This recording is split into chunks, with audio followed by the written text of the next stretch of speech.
Subhuman sounds. Alright, so I'm going to give a little update. I got home from work, didn't really have a lot of time to feel like I could do any real work. Thought I'll just do a video, give an update on the plans for the S10. I'm not going to put this as a back burner project now. I'm going to take the Blazer out of the garage. This has a bunch of body work needs to be done to it, but I've got a lot of time that had been invested in this truck originally years ago, and I guess it's kind of more of a sentimental piece for me now. But I'm gonna pull the engine, trans, everything out of the Blazer. It's gonna go in this truck. I have a 2000 dash wiring harness that went with that engine. I mean, it's kind of a no-brainer on my part to just put it in here so I can try and drive the thing. That's the plans. I figured while I was doing this video, I would go ahead and just give like a kind of a little history of the truck. My senior year of high school, 2004, I got this truck. It was lowered, and you know, I really liked it. It was this was my intro into the MiniTrucks. At the time, the frame actually laid against the rear end, and it had hit so many times it fractured. It gave a stress fracture in the frame right above the rear end. I bought I think it was 2005. I was going to I was in tech school at that point. I was doing electrical classes, and at that point I don't know how to weld, don't have a welder, and I bought a set of step notches. So a friend of mine tells me that he has a welder at work and he can use it. So Brian, that friend, he sneaks me and I think there was 4 others into his place of work after hours for 2 nights. We stripped the bed off, cut the center section out where the bridge would go, and put the notches in. We put the notches in. Ryan put the notches in. He welded everything up for us. And you know, halfway through, he looks and it gets to the point where the bracket for the on the factory frame, you have a bracket that comes off for the rear end for the brake line. So he gets to that point, welds this huge bead up the 8-inch notch across it and down on the other side, and then he goes, uh-oh. So me, you know, freaking out because my truck's broke down inside of a garage that I'm not supposed to be in, I laid my hand across the frame, not thinking, just laid it on the frame and leaned to look at the other side of it.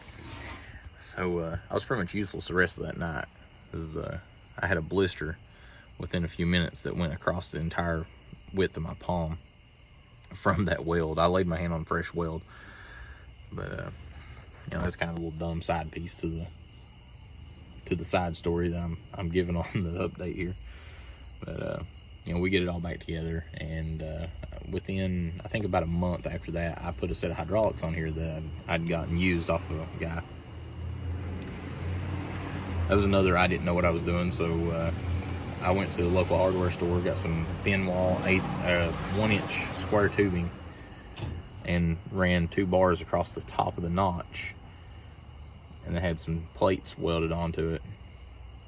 You know, all this is stuff that other people welded on for me because I can't weld at that point.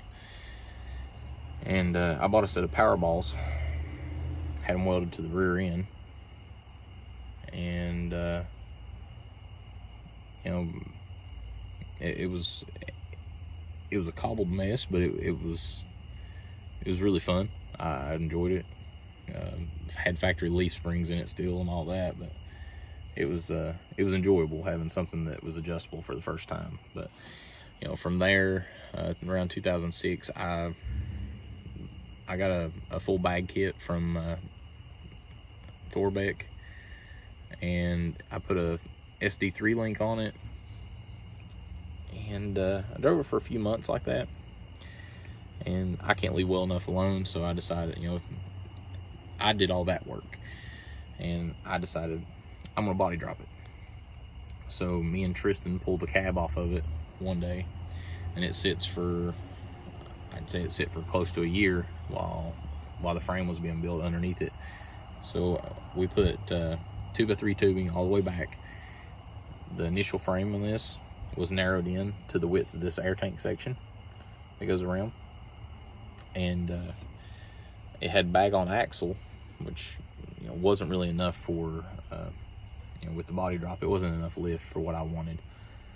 So I cut the bag brackets all off and made this ugly gom that went across the top of the frame out of steel pipe, because I didn't know that you really should use structural, like DOM tubing. And you know, it flexed. It just didn't. It wasn't a good setup. It was really nasty. But it had all kinds of lift, and so that's 3 of the frames this truck, the setups this truck's had. Whenever I cut all that off, I'd started trying to put a cantilever on, and I couldn't get it to work exactly how I wanted, because the plates that I used for the arms on the cantilever weren't thick enough, so they bent. It had a huge amount of lift. I really wish I would have stuck with that setup, but I didn't. I didn't try to see it through, because you know, it failed, and I went on to what was known to work, and I widened the frame back out to the factory width. I think you can see it there. And I kept the air tank section for the fuel cell holder, and that was the frame that it still has.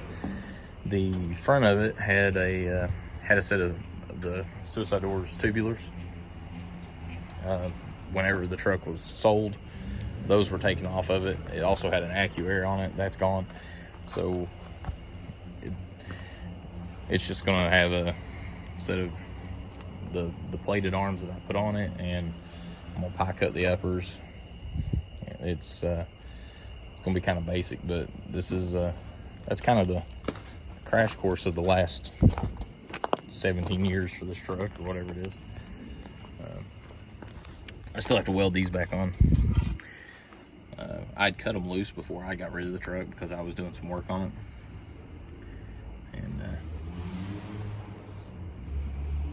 And the guy that, I guess the owner of the property, had hit it with something, hit that section of frame, it came off. I mean, it is what it is. That's my